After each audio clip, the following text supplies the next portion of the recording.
¿Cómo están, amigos? Bienvenidos al programa. Bueno, que sale en una emisión especial el día de hoy. ¿Cómo estás, José Antonio?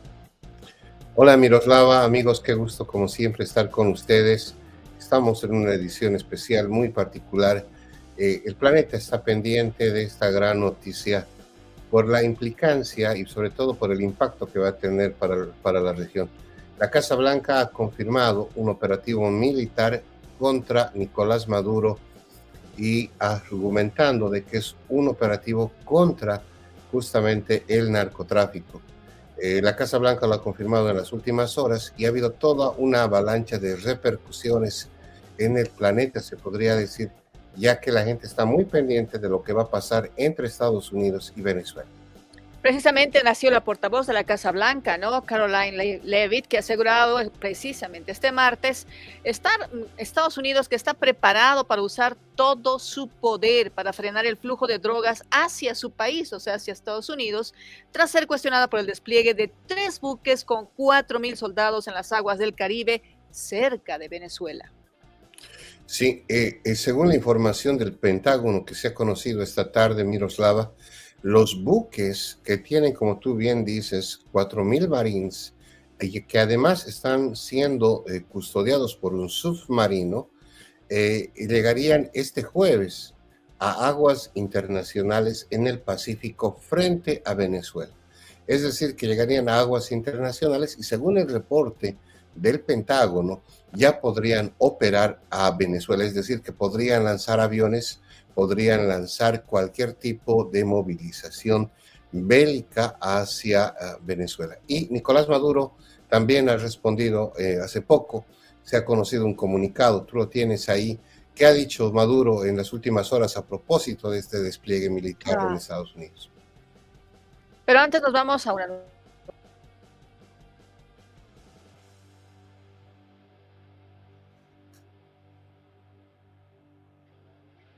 Miroslava, te perdí un momento. Que antes nos vamos a un anuncio publicitario, te decía. Vámonos, vamos a ver la nota y en instantes más volvemos, amigos, con todo lo que... La revista Latino celebra 200 años de creación de Bolivia y para conmemorar esta fecha histórica, premiaremos a los bolivianos de oro en el exterior. La invitamos a una noche inolvidable en la gran gala de presentación de nuestra edición especial Bicentenario de Bolivia. Un encuentro donde el pasado y el futuro se abrazan.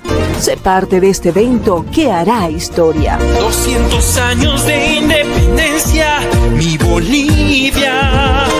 Cambas, collas y chapacos compartiendo tu canción. ¿Tu campaña está lista para la victoria? Cardiza y Analítica es tu socio estratégico con análisis de Big Data e Inteligencia Artificial. Transformamos el ruido de las redes en información clave para tu triunfo. Ofrecemos asesoría política integral, servicios de analítica de vanguardia, libros especializados y capacitación exclusiva. Con Cardiza y Analítica no solo compites, ganas. Contáctanos.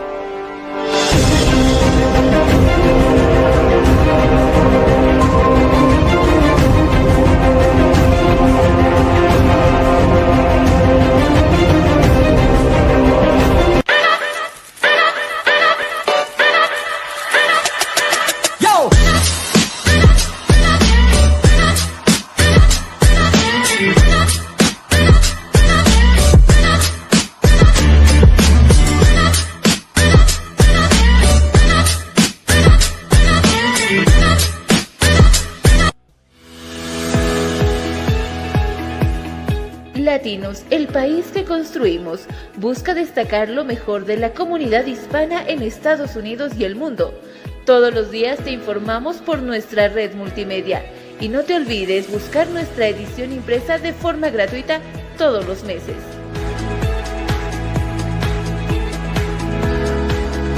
Latinos, el país que construimos. Bueno, empezamos entonces con la información y vamos a hablar ahora de lo que está pasando en Venezuela y en Estados Unidos, ¿no? Están hablando más que todo de un operativo que forma parte de un despliegue militar contra organizaciones de narcotráfico en América Latina, que también cuenta con aviones de vigilancia P-8 Poseidón, varios buques de guerra adicionales y al menos un submarino de ataque. Entonces, no es poco lo que estamos hablando, que está aconteciendo precisamente en aguas del mar, lo que es el Atlántico, hacia el Caribe. Eso ya empezó el día de ayer, entiendo, y la información a nivel internacional ha causado un gran revuelo. Sí, es la noticia del momento. Estados Unidos en operativo militar contra Nicolás Maduro. Vamos a ver, este es el reporte de la televisión española a propósito ¿De los buques? Sería bueno Sí, empezar con los buques. claro que sí, de los buques. Estados Unidos ha desplegado en el Caribe y frente a las costas de Venezuela buques de guerra, submarinos, aviones y más de 4.000 marines. Desde la invasión de Panamá, hace más de 3 décadas, Washington no había desplegado tantos recursos militares en la región. Una operación que, según Estados Unidos, se lleva a cabo para luchar contra los carteles del narcotráfico. En el punto de mira está específicamente el presidente de Venezuela, Nicolás Maduro. Estados Unidos acusa a Maduro y a sus jefes militares de liderar el llamado Cartel de los Soles, una organización a la que responsabiliza de introducir grandes cantidades de droga en suelo estadounidense. Frenar esos movimientos sería uno de los objetivos de este impresionante despliegue militar. El propio secretario de Estado, Marco Rubio, ha dicho que ahora Estados Unidos puede actuar contra Maduro por considerarle un narcotraficante y ofrece 50 millones de recompensa por su captura. Maduro rechaza las acusaciones y responde así. El imperio se volvió loco y ha renovado como un refrito podrido sus amenazas a la paz y a la tranquilidad de Venezuela. Maduro ha anunciado además que movilizará 4,5 millones de milicianos y ha ordenado despliegues militares en zonas costeras. Dice que quiere plantar cara a lo que llama un nuevo acto de agresión imperialista.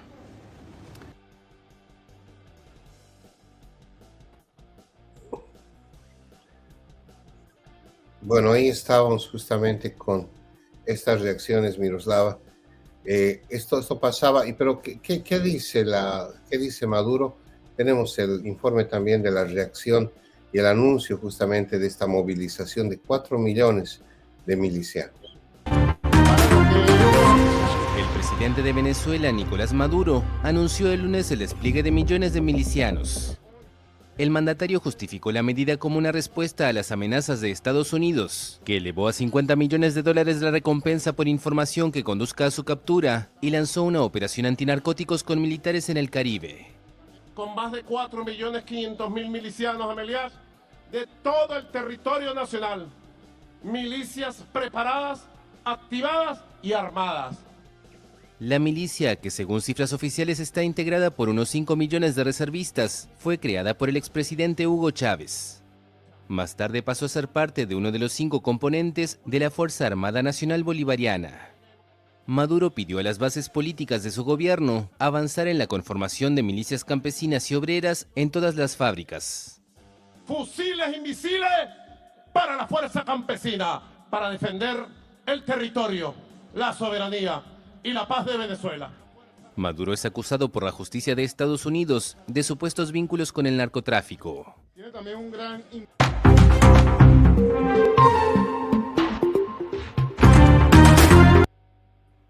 Bueno, es la información que se tiene, ¿no es cierto?, respecto a esto que va a causar un gran revuelo. Hablamos de una organización criminal, o sea, el Cartel de los Soles, que opera desde los 90 y está compuesto, de acuerdo a Estados Unidos, por integrantes de las Fuerzas Armadas de Venezuela. La presencia del Cartel de los Soles ha sido un tema también recurrente entre líderes de vecinos países. Recordemos, por ejemplo, a Noboa, que ha declarado desde el Ecuador que el Cartel de los Soles es un grupo terrorista. Estados Unidos no está lejos, considera que esta organización está liderada por el mandatario de Venezuela, Nicolás Maduro, y por funcionarios y militares de alto rango del gobierno venezolano. De hecho, Maduro fue acusado por Donald Trump en 2020, hay que recordar, de narcotráfico y terrorismo. ¿Recuerdas? El 2020 ya existía esa denuncia. En esa misma línea, en febrero, se designó como organizaciones terroristas globales a 8 grupos del crimen organizado de América Latina y en julio añadieron a esta lista al cartel de los soles. Bien, y a propósito del anuncio de la Casa Blanca, tenemos justamente la conferencia de prensa, gracias a France 24, si no me equivoco, o la AFP, que ya ha publicado este hecho que sin duda es la noticia del momento. Estas son imágenes del Pentágono del USS Gravely, uno de 3 buques de guerra estadounidenses desplegados para realizar inteligencia, vigilancia y servir como posible rampa de lanzamiento de ataques dirigidos contra el narcotráfico venezolano, reporta la agencia Reuters. Sin dar detalles, la portavoz presidencial confirmó el operativo antidrogas y dijo que el blanco es Nicolás Maduro. President Trump has been very clear and consistent. He's prepared to use every element of American power to stop drugs from flooding into our country and to bring those responsible to justice. The Maduro regime is not the legitimate government of Venezuela. It is a narco-terror cartel. Maduro ha desmentido cualquier vínculo con el narcotráfico, pero al enterarse del movimiento de los barcos de guerra hacia el Caribe, afirmó que se prepara a responder. Esta semana voy a activar un plan especial para garantizar la cobertura con más de 4.500.000 milicianos, Amelias, de todo el territorio nacional. Milicias preparadas, activadas y armadas. Estas imágenes difundidas por su gobierno en días pasados muestran a Maduro pasándole revista a un grupo de milicianos, a la vez que el reporte de Reuters da cuenta de que en los 3 destructores van 4.000 marinos e infantes de marina, que estarían acompañados por aviones espías y un submarino. Después de más de 2 décadas de denuncias, la oposición venezolana, parte desde el exilio, dice que espera resultados. Y en la actualidad, Maduro ya no es un problema solo para los venezolanos, es una amenaza global por su alianza con el narcotráfico, por su articulación con el terrorismo y por ser auspiciador de bandas delincuenciales transnacionales. La secretaria de Justicia Pam Bondi aumentó recientemente a $50 millones la recompensa por información que lleve a la captura de Maduro. Bien. Ya, no, además que aseguran, ¿no es cierto?, que es una organización no lineal, una organización criminal no lineal, que está compuesta por piezas corruptas de las Fuerzas Armadas de Venezuela, tanto de alto como de bajo rango, de acuerdo a varios medios internacionales. Este cartel no cuenta con un líder único y funciona con células encargadas de distintos procesos. Entre los hechos documentados más destacados que se les asocian resaltan aviones llenos de droga retenidos por aduanas extranjeras en 2011, o autoridades como el ex jefe de inteligencia Hugo Armando Carvajal, acusado por el Departamento del Tesoro estadounidense de dar asistencia material a las actividades de tráfico de narcóticos de los insurgentes de las FARC de Colombia en 2008. Entonces, la situación obviamente se transforma, cambia totalmente el color de esto. Teníamos este tema de la recompensa. Estados Unidos ha pedido que Maduro sea entregado y da una recompensa al principio de $30 millones y luego de $50 millones. Entonces la situación sí se pone álgida porque recordemos, ciertas situaciones, ¿no es cierto?, en lo que refiere a las últimas elecciones presidenciales que no fueron tan transparentes como se podría haber permitido y obviamente como tenemos una línea política en Venezuela durante varios años ya, son varias décadas, ha sido también imposible poder hablar de unas elecciones en las cuales toda la población, incluso los que viven fuera de Venezuela, la hayan considerado una elección justa. Son un montón entonces de situaciones que se van sumando y que obviamente está poniendo en figurillas a este mandatario que, como hemos escuchado, va a dar armas a la población, a quien llama milicianos, para salir en defensa precisamente de lo que significa para ellos la soberanía de Venezuela. Sí, hablamos de grupos armados, de grupos entrenados ya en la presidencia del desaparecido Hugo Chávez y que ahora tendrán la misión, según Maduro, de defender el territorio. Cuando él habla de un despliegue en todo el territorio, pues se refiere básicamente a que me imagino, ya hay un operativo previsto que las Fuerzas Armadas han debido ya, obviamente, planificar, valga la redundancia, y obviamente buscarán frenar un posible ataque estadounidense o americano. De todas formas, lo cierto es de que hay que ser muy precisos. Estados Unidos ha hecho varios anuncios y los está cumpliendo. Inicialmente, a través de Donald Trump en declaraciones públicas, se declaró como grupos terroristas al narcotráfico y de esa manera incluso el Tren de Aragua, los carteles mexicanos, el cartel de los Soles, que supuestamente estaría liderando Maduro, pues han sido identificados como amenazas al pueblo estadounidense.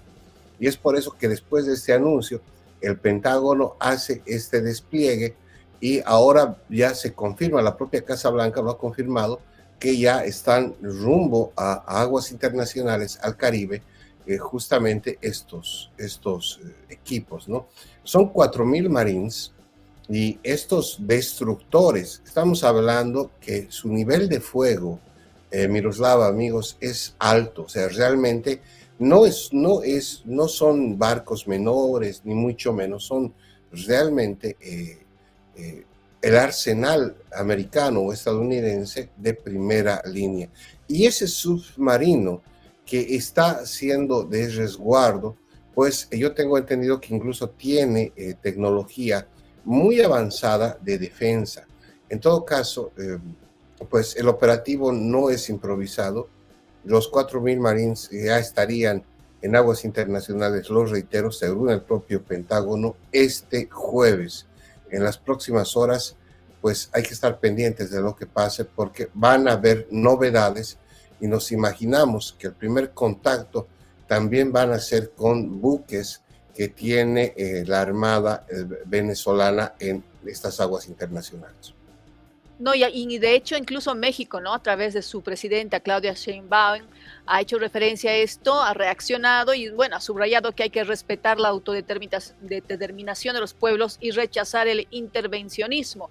Es una de las primeras, por ejemplo, de los primeros países que está reaccionando. Ecuador, por otra parte, ha hablado de que sí, de que hay que luchar contra el narcotráfico. Bueno, Bolivia todavía no ha hecho referencia al respecto, pero no hay que olvidar que en Bolivia, por ejemplo, hay una alianza con Petróleos de Venezuela. Petróleos de Venezuela está ahora comandada por el ejército y precisamente tenemos aquí personas, al menos al mando de lo que significa esta filial, también por parte del ejército de Venezuela. Entonces, nos imaginamos que en esta semana, ya saliendo un poco de lo que ha significado el mareo de la contienda electoral, van a empezar ya a hablar de este asunto, de este tema, a revisar los tratados, a revisar los convenios que se tienen, la presencia de quienes se tienen por parte de Venezuela, o simple y llanamente el presidente que tenemos actualmente dará el mismo un comunicado casi similar al que ha hecho Sheinbaum. Entonces son dos caminos que tiene Bolivia actualmente y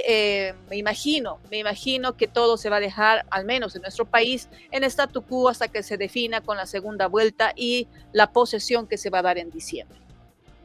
Bueno, hay que estar pendientes de lo que va a pasar en las siguientes horas, amigos y amigas. Tensión entre Estados Unidos y Venezuela. Bueno, aprovechando el contacto, y tenemos novedades también en Bolivia, tú lo has dicho ya, anunciabas, estamos ya con el tema de la segunda vuelta en Bolivia y la gente se pregunta cómo está el ambiente, cómo está Bolivia en este momento después de las elecciones, Miroslava. Bueno, nuestro país está entró en una cierta quietud, podríamos decir. Los noticieros ya no reflejaban tanto lo que significaba esa etapa electoral que habíamos vivido. Empezaron ya a salir nuevamente los conflictos, los temas que preocupan, sobre todo en el tema económico. Recientemente también nos hemos enterado de que no hay una deuda fuerte de YPFB en Paraguay. Aparentemente han suspendido la venta de diésel y gasolina y esto obviamente va a afectar. Hay filas, las filas son pequeñas en la actualidad, pero imagino que de a 1 a 2 días tendremos nuevamente filas largas si esto es efectivo de que no va a ingresar el combustible por este lado de nuestro país. Y esa situación obviamente sí afecta muchísimo, ¿no? Pero en el tema electoral en sí también tenemos ya las respuestas, podríamos decir. Ahorita podríamos hablar, por ejemplo, del vocal Tahuiche, que recordó que cualquier candidato presidencial, recordemos que son Rodrigo Paz Pereira y Jorge Tuto Quiroga, puede renunciar hasta 45 días antes del balotaje. Es decir, hasta el 3 de septiembre. Cualquiera de los dos, si es que se le ocurre, podría renunciar a su candidatura. Después de eso ya no. Y eso podría ahorrar más o menos 194 millones de bolivianos, que es lo que va a costar la segunda vuelta. Escuchemos entonces al vocal. Sí, quiero señalar que por mandato de nuestra normativa electoral, artículo 53 de la ley 026 del régimen electoral señala que cualquiera de los contendientes en un balotaje, en una segunda vuelta, podría renunciar, ¿sí? Es decir, y el otro automáticamente quedaría como presidente electo. Y ese plazo para renunciar y no ser pasible a ninguna sanción es 45 días hasta antes de la fecha del balotaje. Es decir, esto debería suceder próximo hasta antes del 3 de septiembre, ¿sí? Ese es el plazo, digamos, ideal, idóneo para que uno de los contendientes pueda bajar si es que así lo amerita. Esto lo digo con carácter general para que no se malinterprete. ¿Por qué también sería bueno esto? Si es que hubiera esta figura, le estaría ahorrando al Estado boliviano 194 millones de bolivianos. ¿Por qué? Porque esta segunda vuelta costará 194 millones de bolivianos. Es decir, obviamente esto va a pasar por una decisión propia de algún candidato si sucediera aquello. Agradecemos muchísimo también, ¿no?, el material de Fides, de Brújula, de ANF.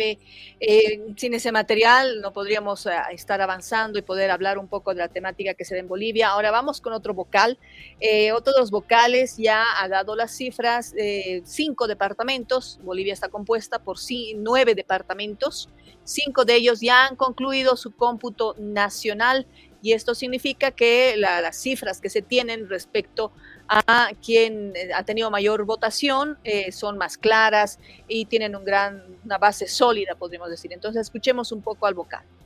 Quería informarles que hasta el momento han terminado su cómputo 5 departamentos de Bolivia: Oruro, Chuquisaca, Tarija, Pando y en realidad ahora acabamos de recibir el Potosí, y que era en realidad el eje troncal, lo que es Santa Cruz, Cochabamba, La Paz, y ahí se está sumando un departamento de Beni, que seguramente en el transcurso de hoy también lo va a terminar. En estos departamentos de Santa Cruz principalmente ya está el 95%, La Paz ya está al 75% y Beni está también casi al 80%. En el caso de Cochabamba está a un 50%, es todavía un porcentaje bajo, pero vamos a hacer el seguimiento y vamos a también poder coordinar con el Tribunal Electoral de Cochabamba para implementar alguna medida que refuerce esta actividad y cumplir con nuestro objetivo, que hasta el día de mañana teníamos que culminar este cómputo nacional. Ese es un objetivo que nos hemos puesto, hasta el momento nos está yendo muy bien y vamos a seguir supervisando esto. Con ese avance entonces se estima mañana ya poder tener el cómputo nacional final vocal. Ese es un objetivo que nos hemos puesto, esperemos cumplir, todo el órgano electoral está tras este objetivo y estoy seguro que lo vamos a poder lograr. ¿En Cochabamba se han superado estas denuncias que decía esta mañana la vocal Yajaira? ¿Habían delegados que estaban impidiendo? No hemos conocido esta denuncia. No, la verdad que no ha llegado ninguna denuncia sobre este tema al Tribunal Supremo Electoral. La misma presidenta del TEF Cochabamba informó en realidad que están siendo meticulosos en revisar acta por acta y entendemos que ese procedimiento se tiene que llevar adelante. Nosotros somos muy respetuosos porque la norma establece que los delegados tienen que estar presentes en el cómputo. Y ante las consultas que ellos hagan, etcétera, el tribunal está en la obligación también de responder las dudas, las consultas. Doctor, por favor, acerca del tema de la votación. En este caso, que han votado en la fotografía, donde tenía que ser la fotografía, ¿era una situación válida? ¿Se tenía que reclamar en el instante? Si nos puede hacer. Ustedes tienen que saber que toda actividad del proceso electoral rige bajo el principio de precaución. cualquier reclamo puede hacerse en realidad en el momento del escrutinio y cómputo. Por eso es importante la presencia de delegados en mesa, porque ellos verifican en ese momento el trabajo, la determinación, en este caso del jurado electoral. Recordar que el jurado es la máxima autoridad en la mesa de sufragio y ellos determinan la validez o la nulidad de un voto. Por eso es importante esta presencia también. Vocal, en otro tema, respecto a la apertura, ¿no?, del padrón, hay jóvenes que van a cumplir 18 años hasta el 19 de octubre. ¿Se descarta poder abrir el padrón? Quizá la plena podría tomar un criterio distinto, tal vez. No, yo quiero que entiendan a nuestros jóvenes que van a cumplir años hasta el 19 de octubre. No es una decisión de sala, es una determinación de cumplimiento de la Constitución y la ley. ¿Por qué? La ley 026. Bueno, quedan fuera los jóvenes que cumplen 18 años hasta esas fechas. Es un tema ya que no se puede cambiar, es lo que acaba de decir. Sí. Y eso obviamente me imagino que va a desilusionar a varios. Como anécdota te cuento que yo cuando fui a votar, quien me antecedía era un joven que por primera vez estaba participando de las elecciones, tardó como 10 minutos creo ahí adentro. Incluso tuvieron que tocarle la puerta para ver si él se encontraba bien o qué es lo que había pasado con él, y él salió diciendo que le daba miedo poner un X o hacer algo indebido y que no sirva su voto. Entonces faltó un poco de información, creo, para los jóvenes que votaron en Bolivia. No tenían conocimiento de que existía un voto cruzado, no sabían que iban a votar por uninominales, solamente creyeron que era para el tema presidencial, pero aún así participaron. Se cree que gran parte del apoyo a Rodrigo Paz Pereira se debió también al público joven, muy aparte del área, de las áreas periurbanas y algunas áreas rurales, ¿no? Bueno, eso es lo lindo de la democracia, la juventud, Miroslava. Qué lindo. Igual acá te cuento que cuando se empadronaban, los que más se preocupaban en cuidar la norma, los papeles, los plazos, eran los jóvenes, que por primera vez se estaban empadronando. Padres, hijos de bolivianos acá que tienen en muchos casos doble nacionalidad, pero que pueden ejercer su voto, pues estaban pendientes de la apertura del desempadronamiento. Y bueno, eso es lo lindo de la democracia, sobre todo la juventud y sus derechos, los derechos de todos. Y bueno, también hay algunos partidos políticos que no desaparecieron. Por ejemplo, el Movimiento al Socialismo logró tener más del 3%. Eduardo del Castillo ha asegurado que ha cumplido su misión en un mensaje. Y también, ¿no?, los líderes o los dirigentes de este partido han hablado precisamente a esta segunda vuelta. Ellos prácticamente están dando su apoyo a Rodrigo Paz Pereira, y esto significa que podría haber mayor votación en el área rural, ¿no? Al menos aquí quienes votaron en nulo tendrían que ya definir para en la próxima segunda vuelta precisamente su votación hacia un candidato en específico. Escuchemos entonces a Fidel Surco. Decir este tema sería un gran error político para toda nuestra militancia y para el bloque de izquierda. En este momento, apoyar a Tuto Quiroga, ya les he dicho quién es, un partido político de ultraderecha, fascista y neoliberal, y un viejo político. Apoyar a Rodrigo Paz es lo mismo, centrado entre izquierda y derecha, y peor Lara, ¿no?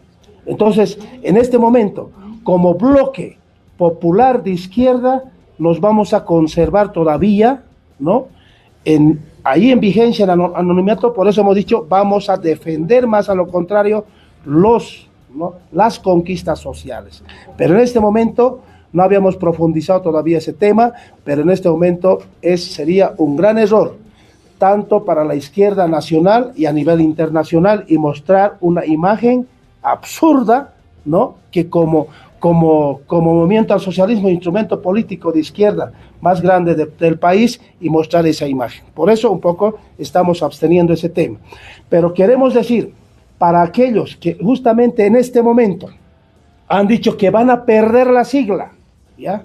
Pero nosotros, y juntamente a nuestro binomio, junto a nuestros candidatos, hemos salvado nuestra sigla, pero sí, de esta derrota aprendemos mucho para seguir triunfando a futuro y atrincherarnos desde las subnacionales en los municipios, en el poder local y en los gobiernos departamentales. Ese va a ser el trabajo nuestro en este momento para defender nuestra estructura orgánica y política del instrumento político. Muchas gracias. Bueno, El también detalle gracias, entonces. gracias Sí. a ANF por el video. Gracias. ¿Qué dices? ¿Qué te deja bueno, ese comentario? Bueno, que ya, por eso te decía, definen ir por Rodrigo Paz Pereira. Y al igual que, bueno, Evo Morales, no dijo Rodrigo Paz Pereira, Evo Morales ha anunciado que lo hacía por el capitán Lara. Entonces van a dar el apoyo precisamente, que bueno, lejos de ser un apoyo que de alguna forma defina ya a nuestro próximo presidente, ha levantado muchísimas críticas y observaciones, ¿no? Asegurando de que tal vez habría un contubernio o algún pacto por debajo con toda el ala socialista y que esto podría significar tener más de lo mismo. Bueno, es parte también de la campaña que se está dando electoral, pero también parte de la opinión pública. No hay que desestimar el hecho de que muchos se sorprenden por los resultados del domingo, resultados que no fueron tan sospechados en base a las encuestas que realizaron un trabajo no muy bueno como siempre, ¿no? Yo creo que el 2.000, 2.500 personas encuestadas es insuficiente debido a que los resultados que se dan en las encuestas aparentemente vamos ya varias elecciones presidenciales, no son precisamente las que se dan en urnas. Sí, sí. En el tema de las encuestas, las empresas se aplazaron, ¿no? Como siempre. No, y lo más triste es que las vuelven a contratar 5 años después, ¿no? Claro, pero la norma electoral, ¿qué dice? O sea, se tienen que registrar y pueden participar. De todas formas, tal vez aquí valdría la pena decir que otras compañías se presenten, otras empresas puedan participar y dar tal vez un mejor servicio, ¿no? Eso, ahí quedamos, digamos. En el caso también se dan los costos, ¿no? Porque hay empresas internacionales que lo harían, pero yo creo que los costos son realmente muy altos. Entonces, hay que recordar que hay otros mecanismos, incluso hay tecnología mucho más avanzada en respecto a poder ver las tendencias, ¿no? Hay también las tendencias que no solamente son de puerta a puerta, sino también las que se dan con la Big Data, la analítica precisamente, en la cual tú puedes ya ver la percepción de las personas a través de las redes sociales. Eso se hace un análisis mediante inteligencia artificial y obviamente te da otro tipo de resultados. Es muy interesante, por ejemplo, cómo han asegurado que estos candidatos, tanto Rodrigo Paz Pereira como Edmond Lara, se volcaron íntegramente a lo que es el TikTok, mostraban su vida familiar, sobre todo Rodrigo Paz Pereira, ¿no? Que tiene a su papá, los consejos de su papá, su día a día y cómo afrontaba ciertas circunstancias. Y bueno, Lara, su candidato vicepresidencial, hizo uso de estos espacios precisamente para hablar su posición respecto a muchos temas actuales, políticos en el país, y esto le llegó realmente muchísimo a áreas como son los jóvenes y también en el área rural que usa el TikTok. O sea, si uno va, busca, encuentra realmente un montón de material de muchos jóvenes en el área rural que precisamente hacen uso de esta herramienta de red social. Y creo que tendría que haber sido un trabajo un poco más amplio, no solamente el puerta a puerta. Bueno, y Paz Pereira, escuchemos un poco. Te cuento que hace 2 días atrás, precisamente el domingo y el lunes, cuando Lara llegó al Alto, habló con la gente que le recepcionó, fue una cantidad fuerte de gente, y en esa misma, podríamos decir, intervención que hizo, dijo cosas muy fuertes, ¿no? Habló cosas muy fuertes contra Tuto Quiroga, le dio algunos, podríamos decir, adjetivos. Habló del tema de corrupción, el tema de las detenciones, de evitar la corrupción, o sea, mostró un discurso un poco más, digamos, fuerte. Y esto trajo también repercusiones y al respecto habló Rodrigo Paz Pereira, que también está ya empezando a organizar lo que va a ser la segunda vuelta y cómo va a enfrentar estos 2 meses de campaña electoral, porque ellos mantendrán la campaña electoral, ¿no? Lara tiene una forma de declarar y cuando se refiere a esas cosas es hacia qué intereses puede estar vinculado Tuto Quiroga.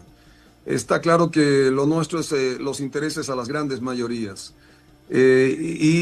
nosotros vamos a seguir trabajando en función de esas grandes mayorías. Hay que ordenar la casa, la gente lo sabe, esto no es de la noche a la mañana, pero estamos en el trabajo de generar una gran estabilidad, una gran gobernabilidad. Hay las condiciones en el Parlamento, siempre y cuando el Parlamento quiera trabajar para sus regiones. Bueno, pues mira, yo lo he estado, no sé si te comenté, creo que sí, estábamos comentando en la víspera. Lara es un hombre extremadamente, yo diría, no sé cuál es el término adecuado, pero yo lo veo muy poco negociador a la hora digamos, de sus ideas. Y si él va a ser el nuevo presidente, va a tener la misión en la Asamblea Legislativa de ser un hombre de hallar consensos. A veces, tú te acuerdas de esta frase, creo que es de Tuto Quiroga, la vicepresidencia en la época del general Banzer, no sé si te acuerdas de esta frase, decía, la vicepresidencia no tiene que ser la quinta rueda del carro. Del carro. Sí, es una frase de Tuto Quiroga. Sí, ¿no? Y evidentemente no tiene que ser así, ¿no? Porque es un rol más estratégico. Si la vicepresidencia, al ser de manera de facto ser presidencia del Parlamento, tiene que ser un ente pues conciliador, negociador. La palabra negociación no es mala, es saber unir ideas, buscar un objetivo común, unirnos a través de nuestras diferencias. Y necesitas un eje articulador de esa naturaleza. Ojalá que me esté equivocado y que en caso de que este señor, ex policía o policía aún, porque él lo dijo en un video, no he perdido mi rango de capitán, pero le encanta, o sea, él lo pone en público, todo lo que le pasa, lo mediatiza, en fin, yo he visto como unas 2 horas, todos sus videos, creo, y realmente él mediatiza todo lo que hace. Entonces, ya dentro de un rol legislativo, tiene que tener un criterio más proactivo, ¿no es cierto? Bueno, no es que hayamos tenido muchas luces en algunos vicepresidentes en nuestro país, ¿no es cierto?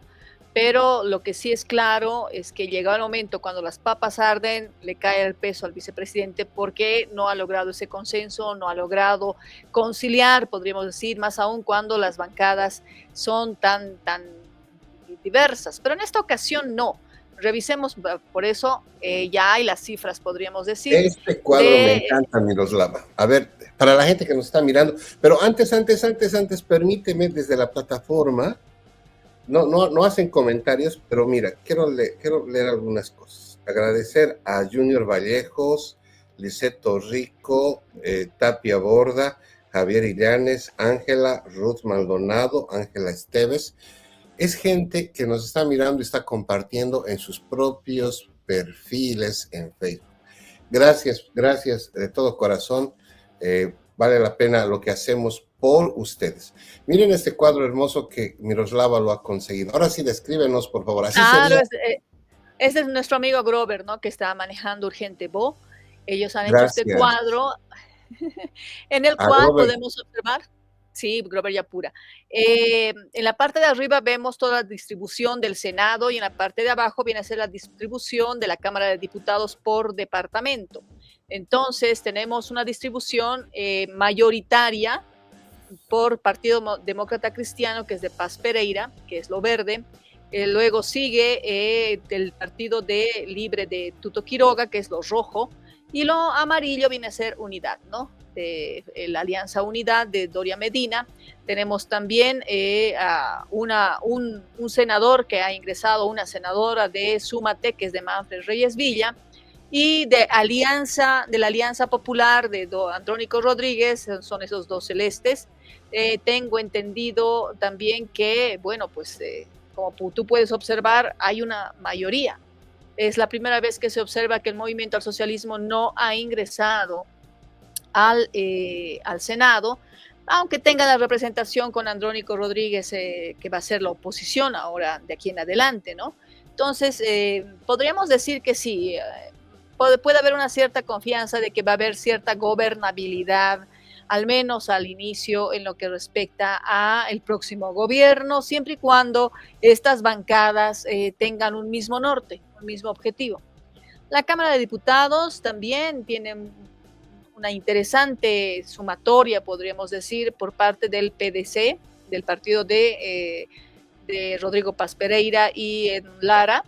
Vemos en La Paz, por ejemplo, a 8 representantes, en Cochabamba tenemos a 3, en Chuquisaca 3, tenemos en Tarija a 1, ha tenido una muy baja votación en Tarija, de donde es precisamente Rodrigo Paz Pereira.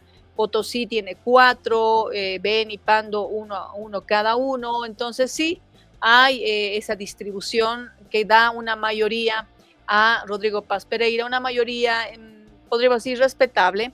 De Libre es el siguiente, como pueden ver, tiene las cantidades menores. En La Paz ha sacado apenas 3, en Cochabamba también 3, en Chuquisaca 2, 1, 1, 2, 1, 1 y así. Y Unidad, que también tiene 3, 5, 1. Entonces son las cifras pequeñas. Ahí tenemos a Súmate, que tiene 1. Entiendo que llega incluso a tener un poco más.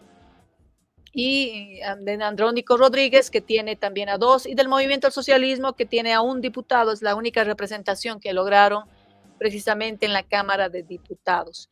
Entonces, sí va a haber una mayoría, pero una mayoría siempre y cuando se integre el objetivo en común que tenían desde el principio. Recuerdas que había un bloque de unidad en el cual no entró Rodrigo Paz Pereira, pero sí entró Libre y entró Unidad Nacional. Entonces, yo creo que si hay una muy buena conversación, podríamos tener un próximo gobierno, sea Paz Pereira o sea Tuto Quiroga, que pueda llegar a un buen puerto, que estamos esperando tanto los bolivianos, ¿no? Era importante.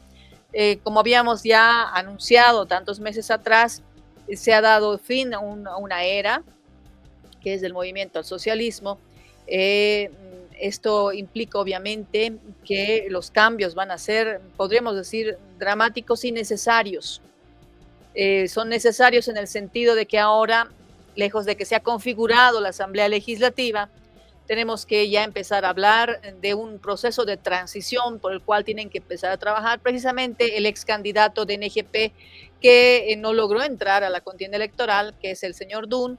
Hacía una referencia el día de hoy a la necesidad de este proceso de transición, de empezar a trabajarla, que ambos candidatos, a pesar de estar en campaña, ya empiecen a visualizar en el horizonte cómo van a ser para este cambio de gobierno y esta transición que se va a dar hasta diciembre. ¿Y por qué? La importancia, por el tema económico, por la crisis económica que hemos estado sufriendo durante toda esta gestión. Sí, yo pienso que el Parlamento debería, no sé cuál es la figura legal, tal vez estoy hablando un improperio, pero yo pienso que el Parlamento debería cerrarse e incluso hacer esta transición, porque no tiene sentido que el Parlamento boliviano siga operando en este momento, ya al tener una nueva configuración de país, sobre todo pero no se puede, ¿no? ¿no? No, pero no se puede, ¿no? Por la normativa, la ley le permite quedarse hasta el último día, hasta el día de que se haga la posesión, ¿no es cierto?, en diciembre. Entonces ellos tienen que cumplir todavía, me imagino que van a tratar de hacer sana muchos, para poder hablar de créditos, para poder hablar de proyectos de ley, o sea, un montón de temas en agenda que se quedan y no podrían quedarse hasta la próxima gestión, ¿no? Y bueno, incluso hay muchos diputados del MAS que se siguen haciendo denuncias. El día de hoy han pedido, por ejemplo, que la investigación contra los hijos de Luis Arce sea más exhaustiva. Están pidiendo incluso que se presinte ese terreno que se tiene, esa hacienda, ese terreno que se tiene en Santa Cruz, y que obviamente, paguen ante la ley quienes tengan que pagar, ¿no? Son detalles que se estaban dando en las últimas horas, muy, muy importantes, porque estamos hablando, por ejemplo, de una situación que debe enfrentar el actual presidente Luis Arce una vez deje de ser mandatario. La verdad, no sé si va a haber algún acuerdo o no al respecto, pero sí se habla muchísimo de un juicio de responsabilidades, incluso, ¿no? De una investigación, e incluso hay gente que habla de que podría entrar a la cárcel sus hijos. Son situaciones muy delicadas que me imagino que van a tener que dilucidarlas precisamente en lo que resta de este año. Y ayer en la tarde, si no me equivoco, hablaban mucho de que estarían los hijos o el hijo del presidente abandonando el país. Es más, el capitán Lara, ya que ahora soy su seguidor en redes sociales, él decía de que se estaba yendo y que sería conveniente detenerlo. ¿Qué hay de cierto, Miroslava? ¿Qué te has enterado? ¿Es realmente han salido del país? ¿Están en ese afán? ¿O es un trascendido? Que yo sepa, nadie ha salido todavía del país. Bueno.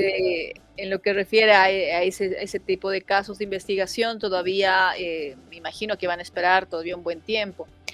Sería bueno también hablar de una denuncia que se ha dado recientemente. Una diputada, Luciana Campero, ha puesto en consideración un video, se llama Saraí. No sé si lo tienes en puerta. Sí, lo tenemos, Miroslava, está ahí en nuestra bandeja. Creo que lo hemos sacado, pero lo tenemos descargado. Dame un segundito. Incendios. Bueno, Cindy Saraí es la presunta víctima del expresidente Evo Morales y su hija, que pidieron refugio político en Argentina hace unos meses atrás. Y según la diputada Luciana Campero, expuso cartas de la joven madre y un video donde supuestamente ella da a entender que era un video que se grabó en Santa Cruz en migración, y que sí, de acuerdo a la lectura que tiene la diputada, se ha dado este tema, significa que el gobierno, y sobre todo por las fechas, cuando era ministro de gobierno Eduardo del Castillo, habrían colaborado precisamente para que Saraí salga del país hacia Argentina.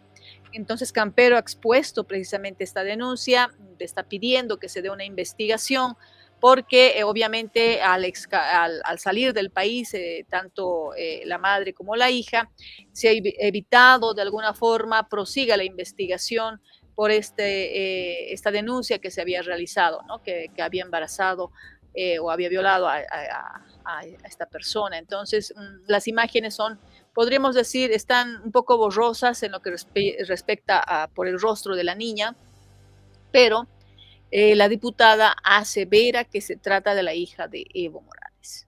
Wow, estoy tratando de descargar el video, pero no sé qué pasa, no me permite. Eso que está en formato MP4, el que manejamos habitualmente. Supuestamente he descargado el video, pero no sé por qué razón. Ahora vamos a ver. ¿Qué te parece entonces si vamos antes con incendios? Recientemente ha hablado hay unos incendios en áreas protegidas, como el Parque Noel, que es mercado. Eso es en el oriente boliviano, y el Tribunal Agroambiental ha emitido un decreto para que las instancias de gobierno nacionales y subnacionales impulsen la declaratoria de desastre nacional con la finalidad de recibir apoyo y logística internacional para prevenir y evitar posibles desastres ambientales, porque esta es la época de chaqueo, esta es la época en la cual se encuentran, en años pasados hemos encontrado fuertes casos de incendios forestales, y bueno, en esta gestión ha sido minimizado un poco el asunto por el tema electoral, pero eso no quiere decir que hayan parado, ¿no es cierto? No está en una situación tan dramática como otros años, pero sí se están registrando, y recientemente el Parque Noel que en mercado ha sido el más damnificado. Presentes y a los amigos de la prensa. Queremos informar el día de hoy que el Tribunal Agroambiental el día viernes ha emitido una resolución de seguimiento, control y supervisión del proceso de declaratoria de protección del jaguar pero esta vez en relación a las quemas ocurridas en el Parque Nacional Noel Mercado, en el departamento de Santa Cruz, toda vez que se ha evidenciado que los incendios están generando una catástrofe ecológica en esa región. Ya se había advertido en el mes de abril que las instituciones, tanto del nivel central del Estado como las entidades territoriales autónomas, coordinen de manera intergubernamental para que puedan activar sus competencias de prevención ambiental. No obstante de ello, se advierte materialmente que nuestros parques nacionales, y en particular el Parque Noel Mercado, así como otras áreas protegidas, están siendo sofocadas por los incendios y se está destruyendo la biodiversidad. En ese sentido, el día viernes se ha notificado al nivel central del Estado, a través del Ministerio de Medio Ambiente y Aguas, la Autoridad de Bosques y Tierras, el Servicio Nacional de Áreas Protegidas, el Gobierno Departamental de Santa Cruz y los gobiernos autónomos municipales involucrados o que se encuentran en la región, para que de manera inmediata coordinen y generen una instancia intergubernamental para la declaratoria de desastre nacional, toda vez que se requiere el apoyo y la logística internacional. En ese sentido, queremos informar que no hemos sido pasivos ante esta situación que aqueja a no solamente los seres humanos, sino a todos los seres vivos, atendiendo la recomendación de la Relatoría de la Comisión Interamericana de Derechos Humanos sobre Derechos Económicos, Sociales, Económicos y Culturales, que en su recomendación 2 ha establecido que el gobierno de Bolivia, sea a través de todas las instancias que conforman el Estado, activen sus competencias de manera inmediata y apliquen el principio precautorio, toda vez que la Ley 602 de desastres naturales ha generado un quiebre y no es eficaz para la atención de los desastres ambientales. Por ello es que el Tribunal Agroambiental de oficio, autoridades que acabo de comentar, es lo que queremos informar a la población boliviana. Doctor, había una audiencia pendiente del programa para...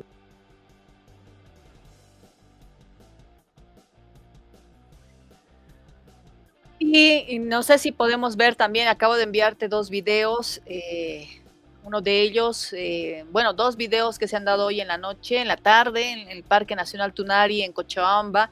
Hay un incendio realmente muy fuerte, más de 100 bomberos han tenido que movilizarse para poder apagar este incendio. Cochabamba se ha visto una gran humareda precisamente en su pulmón ecológico, que es el Parque Nacional Tunari, y han tenido que socorrer al mismo voluntarios del SAR, de GEOS, la Resistencia Cochabamba, personal de la alcaldía de Tiquipaya, porque fue por el lado de Tiquipaya, la gobernación, que han trabajado muy fuerte para poder frenar el avance del fuego. Realmente un aplauso para ellos, porque justamente en esta temporada, como te decía, muy aparte de que se dan los chaqueos y hay gente inescrupulosa que inicia fuego pero no lo logra detener, y crece muchísimo. Este asunto empeora con los vientos. Hay que recordar que los vientos son muy fuertes precisamente en esta temporada del año, ¿no? ¿Esto qué parte es, Miroslava? Hacia lo de Tiquipaya, hacia arriba en el Parque Nacional Tunari, en Cochabamba. Cochabamba. Sí, y esto era en horas de la noche, ¿ah? Qué pena volver a ver estas imágenes. Sí, entonces ese es el trabajo que han estado realizando los bomberos hasta altas horas de la noche, precisamente para evitar que esto se propague más allá, ¿no? Es un tema recurrente, por eso es interesante que hayan sacado esta normativa los del Tribunal Agroambiental. Qué pena, realmente qué pena, lo reitero, y ojalá que pues se pueda controlar o ver alguna posibilidad para mitigar este incendio, ¿no? Sí. Bueno, Entonces, ya finalizando, veamos la nota que no logramos poner hace un momento de la denuncia de la diputada Luciana Campero. Es una entrevista que le hace John Arandia y bueno, es un retazo también de imágenes y el video que ella asegura que es la hija de Evo Morales. Perdón, gracias. Ella, quien sale en el video es la hija de Evo Morales con Cindy Saraí y la joven con la que conversa Eduardo es Cindy Saraí. Qué fuerte este video, qué fuerte. Con esto se comprueba, una vez más le pregunto, Luciana Campero, ¿qué? Que existe impunidad, un pacto de impunidad entre Arce, Eduardo, Andrónicos, Evos, los fiscales, los jueces. Jueces han colaborado para conseguir el permiso para que ellas puedan salir del país. Han sido los mandaderos de Evo Morales para sacar a esta gente del país el año 2019 y que el gobierno de transición no descubra, porque la hija es la mayor prueba de que ha habido un delito en contra de una menor de edad, que Evo Morales es un pedófilo. Ese es el problema y yo debo lamentar terriblemente el actuar asqueroso y patético de la justicia. Le vuelvo a decir, yo no soy fiscal, John, pero hacer el trabajo de la fiscalía me resulta más fácil a mí que a ellos. Bueno, lo que dice la diputada Campero es que este video se estaría viendo al exministro de Gobierno, Eduardo del Castillo, en oficinas estatales junto a Cindy Saraí, la supuesta víctima de Evo Morales y con quien procreó a una hija. Al respecto, bueno, del Castillo aún no se ha pronunciado, pero Campero afirma que esta es la prueba que demuestra que del Castillo intermedió a favor del exmandatario para ocultar el hecho. En las imágenes se ve a Cindy, a la supuesta hija, no se ve claramente, pero sí se ve una niña, y realizando trámites en oficinas de migración el año 2019. Bueno, hay varias denuncias contra Evo Morales. Él las ha rechazado directamente. Cuando se le toca el tema, él dice que no, prácticamente interpela a la gente sobre el tema que es un tema privado, pero ya han llegado a ser delitos de comprobarse. De todas formas, ambos presidentes, potenciales presidentes, como Jorge Quiroga y también Rodrigo Paz, han dicho que tendría que rendir cuentas en la justicia Evo Morales. Pero, ¿qué pasa cuando, por ejemplo, se denuncia que los propios jueces han sido quienes han ayudado a cometer estos delitos o han encubierto? ¿Qué pasa con eso? Ahí es la gran interrogante, ¿no? O sea, ¿qué puede hacer un nuevo gobierno ante un sistema de justicia que está instalado y que tiene serias observaciones, como es la denuncia que hace la parlamentaria mostrando ahora un video? Claro. Además que está distorsionado el video, pero hay otro video en el cual se ve sentado a Eduardo del Castillo atrás de la niña y al lado de la niña está precisamente la mamá, ¿no? La persona que supuestamente tendría que haberse quedado para que continúen las investigaciones. The New York Times realizó una entrevista recientemente a Evo Morales en el trópico de Cochabamba y le preguntaron precisamente sobre este caso, ¿no? Por trata de personas y en su contra. Y él dijo, si no hay víctima, no hay delito. Esa fue la respuesta de Evo Morales. Bueno, esto no termina acá. No termina acá, son varias cosas que tienen que responder. Seguramente igual el encubrimiento es un delito, y más aún cuando estás en administración pública, ¿no? Cuando representas al Estado. Seguramente esto va a llevar, de comprobarse, va a llevar incluso a juicios a parlamentarios, a jueces y también a funcionarios del Estado. Bueno, esos son los detalles, así en un pantallazo rápido. Ha habido mucha más información, pero hemos elegido un poco lo más importante, podríamos decir, de la jornada. Agradecemos muchísimo a toda la gente que ha estado con nosotros el día de hoy, que sea un maravilloso, podríamos decir, día, noche para todos ustedes que están con nosotros a esta hora. Sí, amigos, gracias por seguir a esto que le hemos llamado Aquí y Allá con Miroslava Fernández y la revista Latino, su servidor José Antonio Condori. Yo muy feliz, contento por la gran recepción de la gente. Estamos muy contentos. nos vamos a seguir haciendo estos contenidos, transmitiendo, porque nos debemos a ustedes y pues realmente privilegiados por el hecho de que ustedes compartan, comenten, de eso se trata. Ayer hubieron mensajes, Miroslava, que dijeron, ¿por qué la señorita periodista defiende a Evo Morales? Y luego otra persona dijo, no, que no lo defiende. Bueno, es que de eso se trata. Nosotros tratamos de dar información y la opinión obviamente es de ustedes. En algunos casos siempre tratamos de comentar, pero siempre buscando el equilibrio, buscando... Yo me ratifico en lo que dije, o sea, son los hechos. O sea, entre un 4 a 6%, que era lo máximo que llegaba en voto nulo en diferentes elecciones que hemos tenido, llegar a un 20% realmente es algo que es histórico. En el país nunca se había dado un porcentaje tan alto de votos nulo. 20%, o sea, estamos hablando de un candidato que está llegando a más de un 30%, no es mucha la diferencia.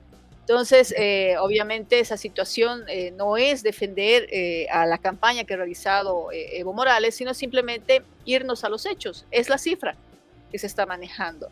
Y bueno, esperemos realmente que esta situación se dé la vuelta en la próxima elección presidencial, la segunda vuelta, porque obviamente ya están empezando a tomar adeptos varios sectores, ¿no? Entonces, yo creo que va a haber todavía muchísimas cosas más interesantes. Como lo habíamos dicho antes, esta segunda parte, la segunda vuelta de la campaña va a ser más fuerte. Teníamos un Rodrigo Paz Pereira, podríamos decir minimizado, con muy poca información, la gente no conocía su plan de gobierno, como tenía muy bajas cifras en las encuestas, nadie lo atacó, nadie sacó trapitos al sol. Entonces, yo creo que estos 2 meses van a ser precisamente de eso, ¿no? De conocer más a los candidatos y sobre todo aquel candidato que había estado casi invisibilizado. Así es. Bueno, nos despedimos, amigos y amigas, y en cualquier momento estaremos con una transmisión similar. Atentos a lo que pase en Venezuela, atentos a lo que pase también en la Casa Blanca, porque de producirse algún incidente, seguramente la Casa Blanca estará informando acá en Washington. Y sobre todo, atentos con lo que pasa con Bolivia. Y solamente me despido con esto. Dunn le dijo a Tuto Quiroga que deje la carrera electoral. Le dijo que lo apoye de una vez a Rodrigo Paz y que busquen un gran consenso. Bueno, todo puede pasar, hay que estar pendientes. Y el Tribunal Electoral incluso dijo, como tú bien lo mostrabas, Miroslava, sería un ahorro económico si no hubiera segunda vuelta. Pero bueno, hay que esperar y bueno, el país no está en... Un ahorro es un ahorro en este momento. Sí, pero están también en su derecho, ¿no? Cada uno de los candidatos. Es decisión de su partido, no solamente de los candidatos, sino de todo un partido político, ¿no? Bien, nos despedimos. Buenas noches para la gente que nos vio esta noche. Y que tenga buen día, porque también vamos a reprisar esta transmisión este miércoles muy temprano, como es habitual. Hasta cualquier momento. Un abrazo a todos. Un abrazo a todos y ya saben, ¿no? Buena energía para la vida. Hay que tener una muy buena energía y tu entorno hay que dar mucho amor. Bye, bye.